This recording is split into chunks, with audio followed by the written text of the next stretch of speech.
Supongo que habréis tenido ocasión de escuchar la reforma o de leerla incluso.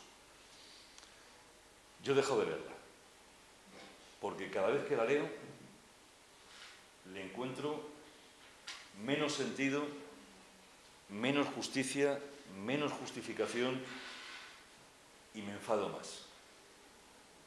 Y he dejado de leerla, no he querido seguir leyéndola. Una reforma que no es que facilite el despido, es que lo posibilita de tal manera que lo normal es que se despida. Y yo me hago una pregunta ingenua. Digo, en un país con un desempleo masivo como el que hay, ¿no sería momento de establecer modificaciones legales que hablasen de contratación y no de despidos? Sé que es una pregunta absurda porque la respuesta es la que es. Pues parece que no. 620.000 desempleados más aceptados por el Gobierno durante el año 2012. Pero ya se trata de la ruptura total de cualquier argumento de derechos conseguido durante los últimos 30 años. Si pensáis en cualquier derecho, en cualquiera de los derechos que hemos conseguido, salarios, empiezo por el más palmario, pueden rebajarte el salario porque consideren que produces menos y la consideración depende del empresario. ¿Te pueden bajar el salario? Convenios, con todas las condiciones que llevan implícitos los convenios. Cláusula de descuelgue, pero de descuelgue por decisión, por una presunción de pérdidas. Pero además ahora, por la justificación de que durante 3 trimestres seguidos la empresa tiene pérdidas. ¿Qué empresa? Olvidaros quizás de esta, que también podría justificar pérdidas, estoy seguro. ¿No? ¿Qué empresa no puede presentar en este momento 3 trimestres de pérdidas o 3 trimestres de bajadas de productividad o 3 trimestres de bajadas de ventas? Eso permite ya, aparte de reducciones salariales, modificación de tu jornada laboral, modificación de cualquiera de tus condiciones de trabajo. Jornada laboral que además pierde su cómputo semanal, mensual, para convertirse en un cómputo anual. Y el reparto lo decide el empresario. ¿Me queréis explicar cómo se puede perfilar en el horizonte personal de cada uno de nosotros y de nosotras una vida familiar normal? Esto, de seguir así, y no exagero nada, terminará poniendo a disposición absoluta de las empresas la vida de los trabajadores y de las trabajadoras.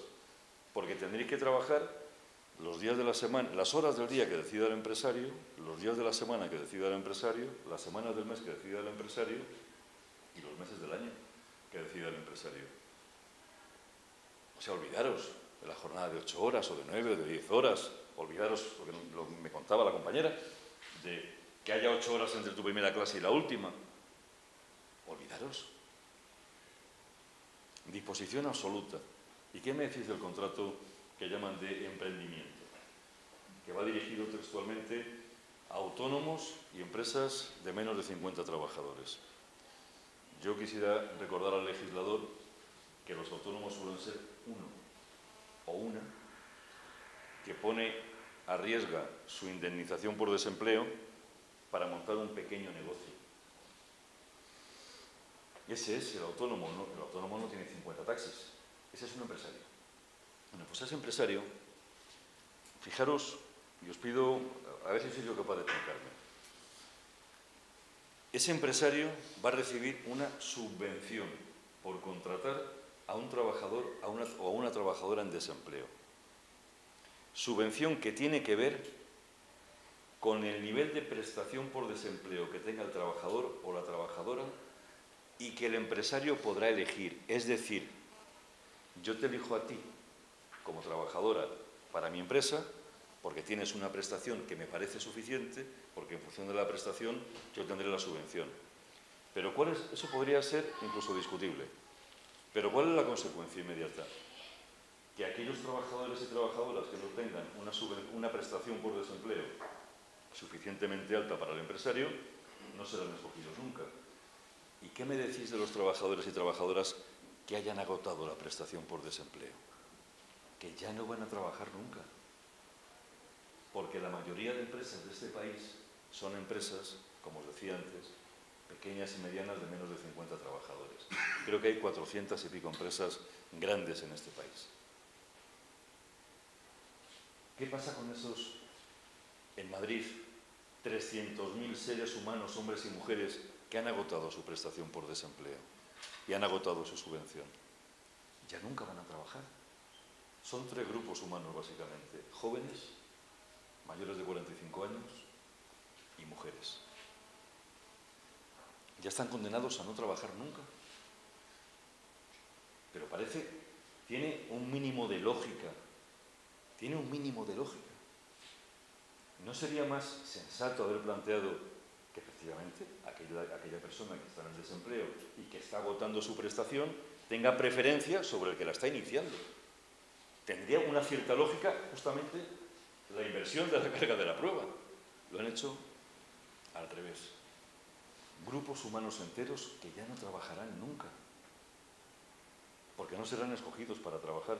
Y si trabajan y tienen menos de 30 años, les hacen un contrato por un año, un contrato a prueba y a cata, como los melones, con una condición también nueva.